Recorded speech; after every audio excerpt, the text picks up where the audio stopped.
High, good morning বন্ধুরা। দেখো, সকাল সকাল তো রান্না বান্না হয়েই গেছে। তাড়াহুড়া করে কোনো রকম রান্না করলাম। ডালের বড়া দিয়ে আলু দিয়ে তরকারি। হ্যাঁ, রাত্রেবেলা ডাল ভিজিয়ে রেখেছিলাম, ডালের বড়া করে আলু দিয়ে তরকারি। এবার তোমরা তো প্রত্যেক দিন জানোই আমি কি কি রান্না করি হুটোপাটা করে। যাই হোক, যা ছিল ঘরে তাই রান্না করলাম। দিয়ে বন্ধুরা দেখো, সমানে বৃষ্টি হয়েই যাচ্ছে, কালকে রাত থেকে বৃষ্টি হয়ে যাচ্ছে, বৃষ্টির কোনো শেষ নেই। দিয়ে এই বৃষ্টিটা এখন কবে থামবে তাও জানি না। টুকুস টুকুস টুকুস টুকুস করে বৃষ্টি হয়েই যাচ্ছে, থামার কোনো সিন নেই। দিয়ে বন্ধুরা, তোমাদের ওখানে কি বৃষ্টি হচ্ছে কি না তোমরা কমেন্টে জানিও।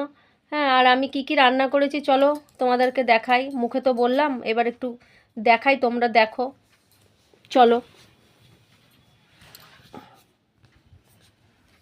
এই দেখো, এখানে ভাত আর কালকেকার একটু গাজর আলুর তরকারি আছে। হ্যাঁ, ওইটা মেখে আর দিইনি। এই দেখো, বড়া দিয়ে আলু দিয়ে তরকারি। এই হলো রান্না। আমার দুপুরে খাওয়া দাওয়া সব কমপ্লিট হয়ে যাবে ওইতেই।